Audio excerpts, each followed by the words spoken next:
तू खुद की खोज में निकल, तो किस लिए हताश है? तो चल, तेरे वजूद की समय को भी तलाश है, समय को भी तलाश है।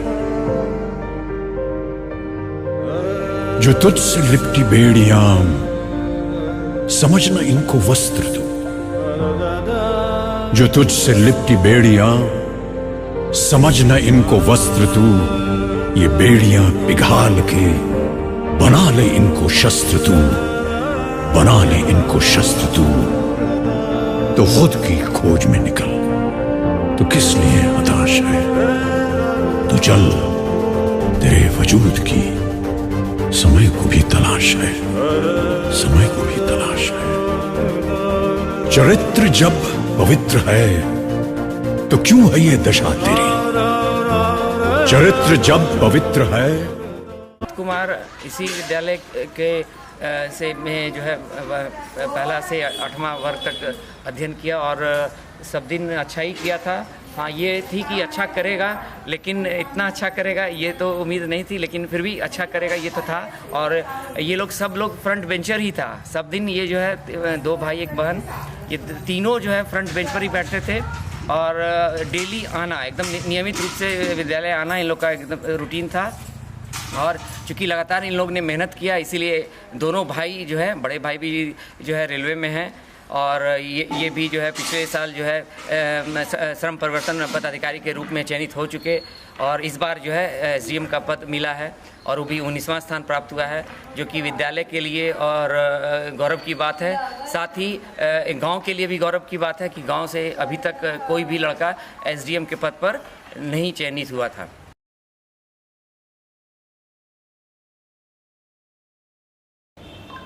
नमस्कार, आज एक नालंदा के एक ऐसे शख्स से आपको मुलाकात करा रहे हैं जो कि बीपीएससी के 19वां रैंक लाकर एसडीएम के पद पर चयनित हुए। कहा जाता है कि खुदी को कर बुलंद इतना कि हर तकदीर से पहले खुदा बंदे से पूछे, बता तेरी रजा क्या है। आज इसी को चरितार्थ कर दिखाया है हमारे परियोना नूरसराय निवासी अमरनाथ कुमार।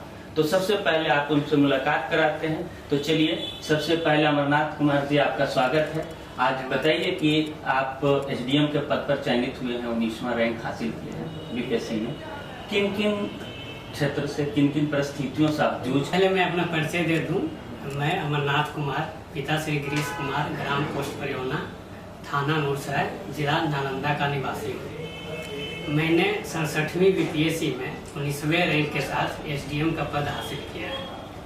मेरा प्राथमिक शिक्षा गांव के ही मध्य विद्यालय परियोना में मैंने प्राथमिक शिक्षा हासिल किया। उसके बाद मैंने 10th नूरसराय हाई स्कूल से किया हूँ। उसके बाद मैं महाबोधि कॉलेज से अपना इंटर कंप्लीट किया। साथ ही मैं किसान कॉलेज में पढ़ा और वहाँ से अपना स्नातक कंप्लीट किया। यहाँ पे मैं आपको एक बड़ा ही रोचक किस्सा शेयर करना चाहता हूँ।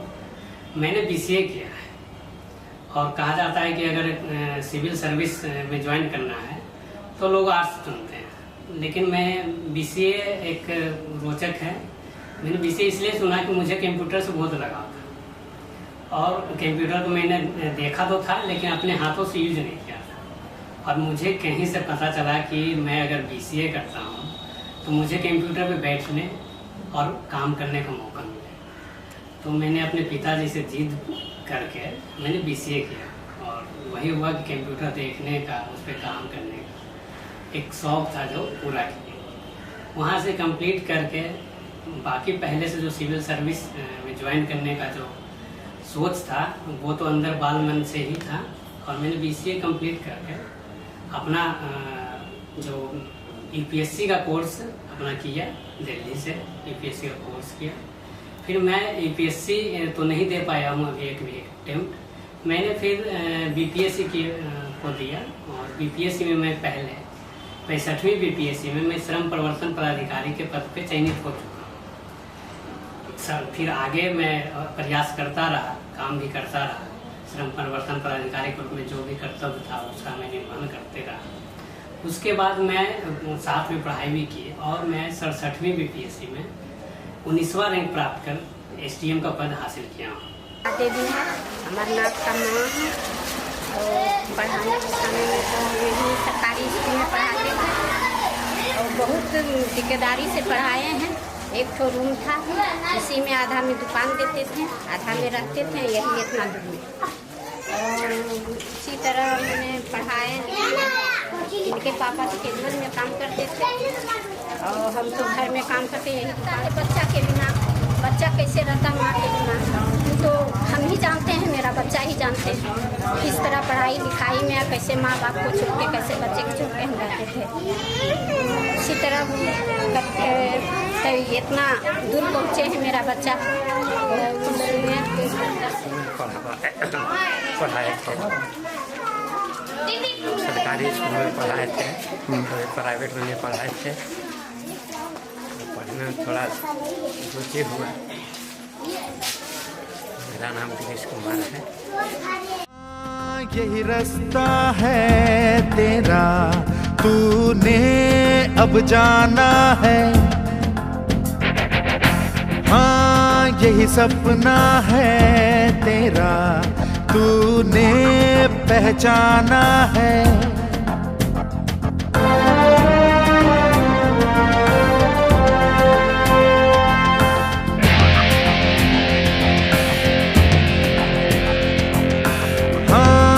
यही रास्ता है तेरा, तूने अब जाना है।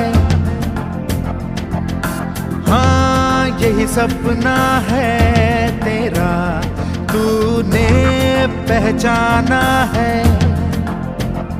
तुझे अब ये दिखाना है।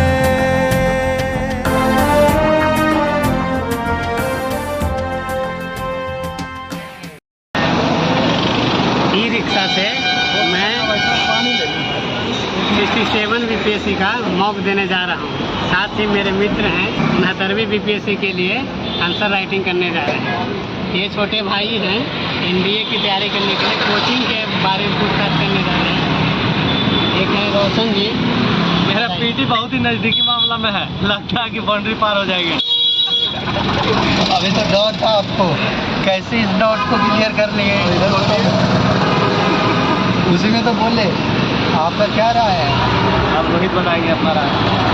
हाँ अपना राय क्या बताएं, हम भी आप जैसे ही बस लटके हुए हैं। सारा AC की गाड़ी ये सब सारा फेल है इसके सामने। ई-रिक्शा के माध्यम से हम लोग पर्यावरण को भी बचा रहे हैं और AC से ज़्यादा अच्छी हवा में मस्ती करते हुए जा रहे हैं। हम लोग 2 भाई एक बहन थे। दोनों भाई एक बहन यही परियोना में ही पढ़े थे और ये फंटू सर एक हम लोग के गांव में ही थे, तो वो हम लोग के पढ़ाए थे। तो और यहाँ से फिर पढ़ाते पढ़ाते फिर ये जो घर फिर धीरे धीरे पापा लोग बनवाए घर, तो हम लोग थोड़ा अच्छा महसूस हुआ उस समय। तो फिर हम लोग के यही पढ़ाई लिखाई चलते रहा। तो फिर हम मतलब पूरा मतलब ये बोलते थे ठीक है ना, हम तो है ही हैं नौकरी में, तुमको तो टेंशन कुछ है ही नहीं। बाकी पापा नौकरी में ये है, और हम सही बताएं तो उसको नौकरी करवाना ही नहीं चाहते थे, क्योंकि उसका इतना दिमाग था कि वो कहीं भी कमा लेता। लेकिन थोड़ा सा समाज में इज्जत मिलने के लिए, क्योंकि बिहार में ऐसा है कि इज्जत नौकरी मिलता है तभी होता है, तो इसके लिए ही उसको सोचते थे कि कहीं सरकारी जॉब लग जाए। तो मतलब एकदम हम लोग महीना अगर एग्ज़ाम रहता था तो महीना में 1 दिन बात करते थे, अगर एग्ज़ाम नहीं है तो सप्ताह में 1 दिन बात करते थे। तो मेरा काम यही था उसको मोटिवेट करना। मेरे देवर लगे और उसको हम प्यार से छोटकू बोलते हैं, और वो SDM बने हैं तो हमें बहुत खुशी मिली है, क्योंकि उनको हम जब देखते थे ना, हमें ऐसा लगता था कि वो कुछ तो कर पाएंगे। उनका जिद इतना रहता था हर चीज़ पे, वो मतलब जो चीज़ ठान लेते थे ना वो करके ही रहते थे। हैं क्या बताएं, वो सबको केयर करते हैं और सबसे ज़्यादा मायने देते हैं तो अपने बड़े भैया को देते हैं। मतलब उनका हर एक छोटी से छोटी बात ना उनका फॉलो करते हैं। नहीं थे वो हमारी उम्मीद को इतना ऊंचा कर दिए हैं, मतलब इतनी खुशी है कि हम कह भी नहीं सकते हैं। लगी से पढ़ा और बहुत संघर्ष किया पढ़ाई लिखाई में, बहुत एकाग्र होकर पढ़ाई किया, इसी कारण वो SDM पोस्ट पे उनका भाई का पूरा सहयोग रहा इसलिए वो फिर से नो वर्क नो पेमेंट कर करके गए थे दिल्ली तैयारी करने के लिए IAS के, तो उनमें उनका सफलता अच्छा रहा, फिर SDM पद पर चयन हुए हैं। अमरनाथ मेरे भैया लगे हैं, मैं बहुत खुश हूँ कि भैया SDM पद पर नियुक्ति हुए हैं। पहले कभी लगता था कि SDM के हम पेपर में देखा करते थे, आज मेरे घर में है भैया SDM भैया, तो मैं बहुत उत्साहित हूँ कि भैया SDM पद पर हासिल कर लिया है। तो ये तो स्लॉट टूट दिया था सिम, तो इसके पास था नहीं, तो पढ़ने के लिए उसको बोले थे कि मतलब इतना से इतना टाइम में हमको दे दीजिएगा, तो वो भी सहयोग किए, वो मकान मालिक हर एक आधा एक घंटा वाईफाई देते थे। हाँ, वो आधा एक घंटा और नहीं फिर कैसे मिला ना, तो क्लास जाते थे। बेटा को पढ़ाने में बड़ा बेटा का हाथ है और अमरनाथ भी पूरा मेहनत किया है अपना से। देखिए हम लोग के कोई नहीं, हम लोग जो हम इस जगह इतना गरीबता है से हम पाले पोसे हैं बाल बच्चा को, इतना अगल बगल का आदमी सब हमको देख के बहुत अच्छी करते थे, बाकी सब सहन करके हम बच्चा को आगे बढ़ाए। जितना मतलब अपना जितना मेहनत किया उतना हम लोग संसार में जितना परिवार में इतना गांव में जैसे कि कीचड़ में एक तो फूल उग जाता है, उसी तरह मेरा बेटा भी नाम रोशन कर दिया कीचड़ में फूल उगा के। हम लोग कैसे समझिए कि ये सपना नहीं था, सपना भी नहीं, सोच भी नहीं सकते थे, उस काम को कर दिया। पापा के भी ये चीज़ बोलते थे, लेकिन मतलब कभी कभी पापा से गप करते थे तो बोलते थे कि बउआ बोलता है कि निकाल तो देवे करेंगे चाहे जब निकालें, लेकिन निकालेंगे, ये बोलता था, लेकिन हर एक समय वो हमेशा बोलते थे जब जो भी काम चाहता थे कि हम कर लेंगे वो कर ही दिखाया, जो बोलते थे हम नहीं करेंगे तो एकदम नहीं करना है, ये चीज हमको चाहिए तो चाहिए, नहीं तो नहीं हम खाएंगे। लेकिन पढ़ाई के मामले में बहुत ही सख्त है। तो मम्मी देखिए कि कैसे पढ़ता था। एक तो रूम उसको दे दिए, एकदम पूरा पैक रखता था, दिन चाहे रात वही लाइटिंग और नहाने के लिए निकलता था, नाश्ता अंदर में ही पहुंचा देते थे, उसको केवाड़ी ढकढकाते थे, खोलता था, रख देते थे, हम चलाते थे, फिर वो खाना टाइम में निकलता था, खाना देते थे।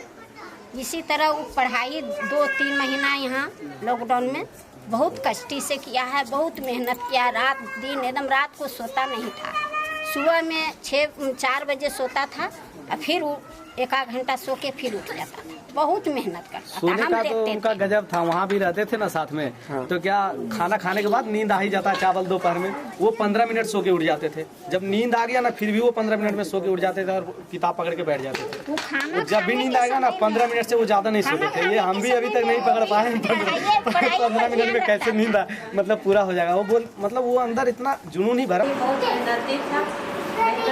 बहुत तेजी से करता था, कोई भी काम करता था तो एकदम बहुत मेहनत से।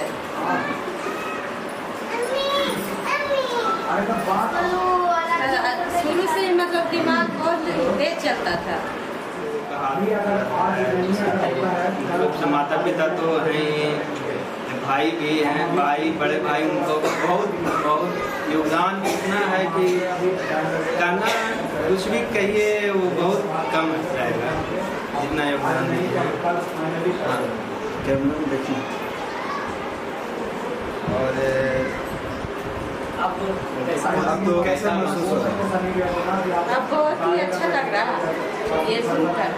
खुशी की बात तो है ही, खुशी तो व्यक्त कर ये